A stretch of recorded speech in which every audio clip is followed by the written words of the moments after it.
Hello everyone, and welcome back. Now, I know what you're thinking. James, you're thinking? There's meant to be a screen behind you with your old videos on a loop behind you. Where is it?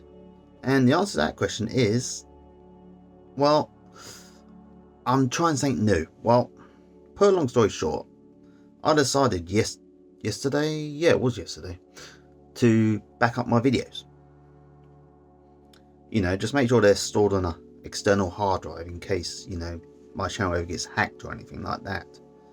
And it turns out that every time I downloaded the videos for me reading this book, they all came through encrypted. I can't work out why. The other videos, fine, but these ones, encrypted. So I had a weird think, and I realised it might be because of the screen behind me. YouTube might have flagged it as somehow stealing content from another YouTuber without realising it's me stealing my own content. So I've decided to do this one behind a yellow wall. I'll edit it, upload it, and then I shall see if I can download it properly. You never know. Might work out, might not, but we shall see.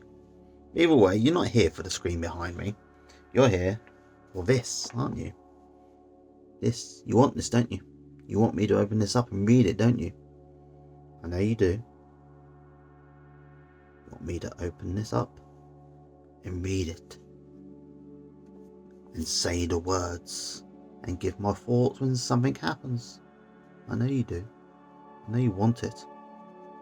And you know what? I'm going to give it to you. Right now. So let's start, shall we?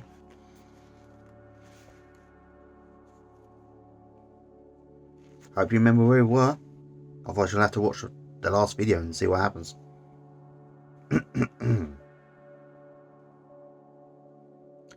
The presence of helplessly handicapped children necessitates the exclusion of children who cannot control aggressive behaviour.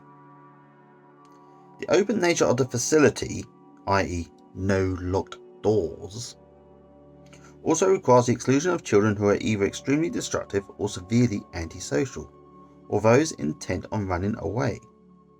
The structure does, however, give exceedingly active and noisy children considerable freedom and acceptance, which is nice. Although, judging by when this book is read, most of these people are probably long gone by now. Most of them are probably dead or old and in retirement homes, probably. Hopefully, anyway. If they are still in this world, I hope they're in a good place. I hope you're in a good place too. Especially you. You know who you are. I hope you're in a good place too. The two most urgent problems, therefore, are how to calm the severely agitated, combative child and how to prevent the child from running away. In these two situations, particularly Marx reports, that's not Karl Marx by the way, this is a different Marx, with a KS at the end. Marx reports considerable success through the use of transactional analysis. And looking at this shadow here, I'm beginning to remember why one of the reasons I stopped recording here. I think I might just have to go up to my old position and just, not the TV on in the background next time. We shall see. The group of 30 youngsters.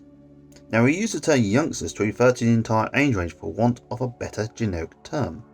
Meet once a week in a large living room at the centre. They sit in a circle, 2 deep, from which Marx and the blackboard are visible to everyone. The contract, a term that they are comfortable with, is, we're here to learn parent, adult, child, which will help us understand how people tick so that we can trade a lot of the uproar for pleasant pastimes and activities. The group is first introduced to the basis of parent, adult, child, the identification of 3 parts of a person represented by the 3 circles: parent, adult, and child. Marx helps the children identify what part is talking. When a member of the group makes a statement, for instance, he will ask the group, now who is talking? Is this John's parent or his adult, or maybe his child? In this manner, they also learn to identify words. If you look at a piece of fruit and it's spoiled and you say, that's bad, that is adult. If you look at a picture someone has drawn and you don't like it and you say, that's bad, that is parent. It's critical and you are making a judgment. Come running into the playroom in tears and cry, everyone is bad to me, that is child.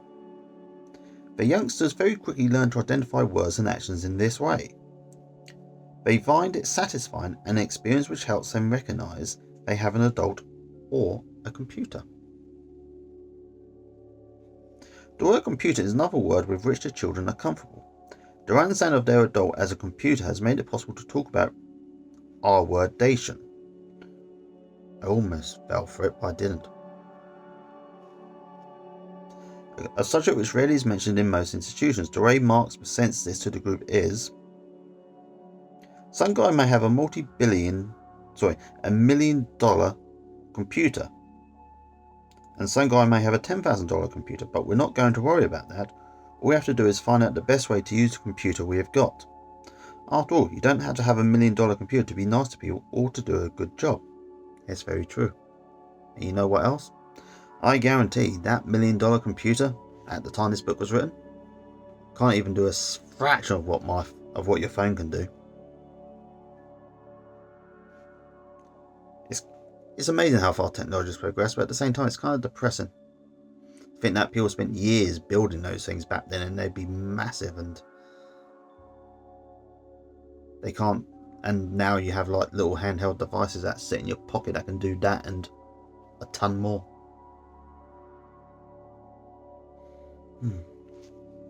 Excuse me.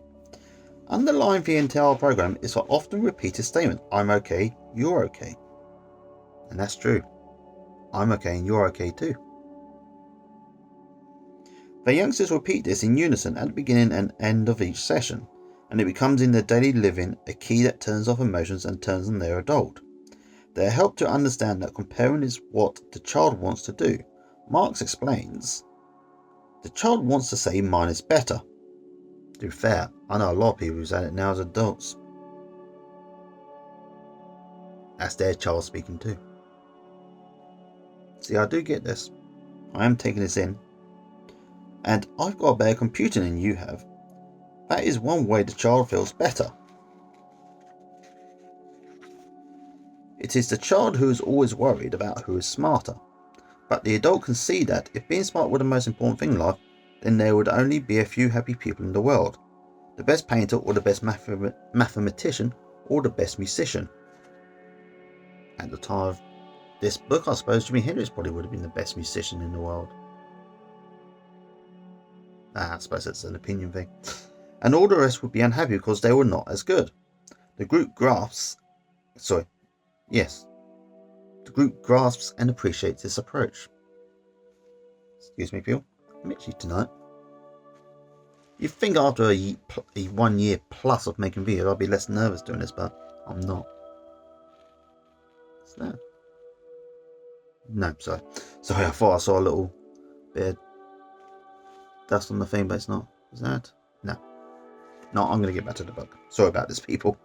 I'm in a weird mood tonight. Concerning the problem of controlling aggressive behaviour, Marx reports that a severely agitated, combative child can be calmed within 2 or 3 minutes. He explains that the groundwork is laid in the group. The methods of restraint are explained as being of 3 kinds: parent, adult, and child. He has a youngster get up and pretend that he is going to strike him.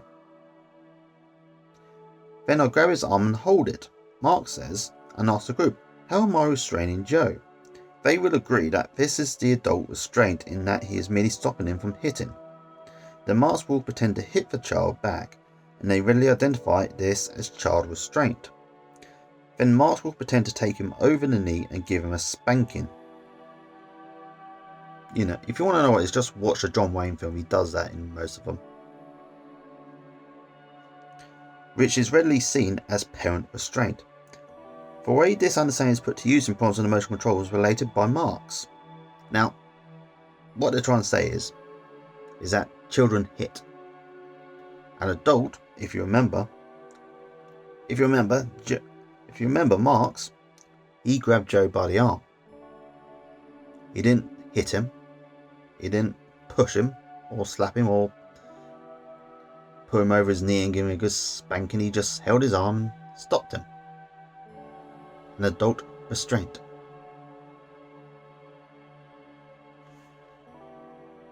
What they're saying is, if you get the urge to hit someone, then that's your inner child coming out. And obviously, if you're defending yourself, it's completely different. But if someone just annoys you or does something you don't like and you're forced to hit them, then that's your inner child speaking. You need to get your inner parent to restrain the child. Mark says, I walked into a room one day where there were 3 people holding one youngster who was in tremendous agitation, trembling with rage and struggling to hit everyone around him. He was a boy with an IQ of 50 and on most occasions was attractive and pleasant. Walked over him and put my arms around him tightly to restrain him. He was trembling and screaming, leave me alone, leave me alone. After about 20 seconds I said, now Tom, how am I restraining you? Is this parent, adult or child? See, this is what I just said. I just said this. He shouted, parent. I said, not really Tom, I'm not spanking you. That would be parent. I'm not fining you, what would that be? That would be child, he said, so how am I restraining you with my parent, adult or child? With your adult, Tom replied. Okay, that's good, Tom, I said. Now we'll show these people how we can do it. Now you take my hand and we'll say what we always say. He took my hand and mumbled, I'm okay, you're okay. And we walked together into the TV room. Whilst he joined the youngsters who were in there watching the show. The whole episode went from encountering a trembling, adrenaline-charged, furious child to walking into the TV room together took exactly 3 minutes. The key was to turn off the child and turn on the adult. This was done by the simple question, how am I restraining you? There was no way to deal with this angry, boiling mass of feelings called his child. There was certainly no way at that moment to get to what was bothering him. My objective at that moment was simply to modify his behaviour and get past the episode. Nothing reasonable could be said or heard when his child was in control. Are you with me, people? This is important stuff. The traditional parent dealing with this situation would have taken considerably longer with the not okay child, suffering more acutely than ever from having been such a bad boy. As it was, some okay was introduced in the form of mastery by the adult, the achievement of self-control and a return to the group activity. The youngsters easily respond to the imageries of plugging in the adult and turning off the frightened child or the accusing parent as one would a TV set. This is back before you had remotes and you had to literally get up out of your seat, walk up to the TV and press a button or turn a dial. I remember my first TV. It was black and white, it was just one dial. You turned it all the way to the left to the bottom and that would switch the TV off. And to switch it back on, you just switched it back. It would like click and then you just went to the appropriate frequency.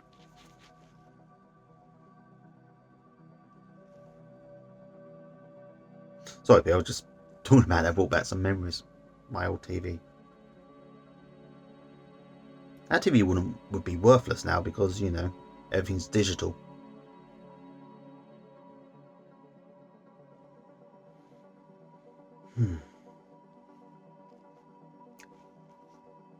Another example Marx gives is one of handling a runaway situation. This is the case of a shy 18-year-old girl with an IQ of 68, who speaks with a tiny voice and usually has very little to say. One day Marx walked by her room and found she was all packed, ready to leave. When she saw him, she blurted through the tears, screaming down her face, I don't need this place anymore, I'm going away. The usual parental approach would have been to deny her feelings by something like, of course you're not leaving, then you go to lunch with the other children, you're not going anywhere. Besides, where's your transportation? This would only have made her child more determined, more obstinate and more angry. There is no way to reason with the mass feelings in the child when the child is in control. See, I'm actually resonating with a lot of this. A lot of this is pretty good. Pretty good.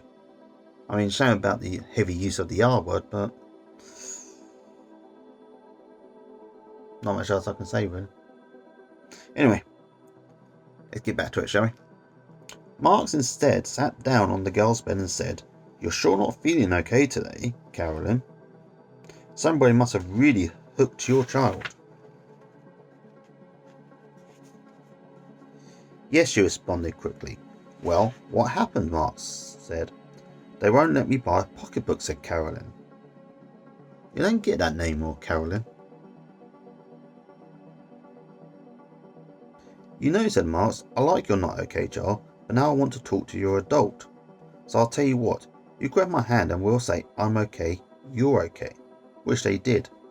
This was the key which had been shaped in the weekly sessions since the beginning of the year. Then Marks was able to talk to her adult, and her adult could recognise there was nobody there who could take her shopping that day to get the pocketbook she wanted. That they perhaps could go tomorrow or the next day. This was simple once her adult was back in commission, but impossible as long as the child was in control. She put her suitcases aside and went into lunch. Lapsed time 4 minutes.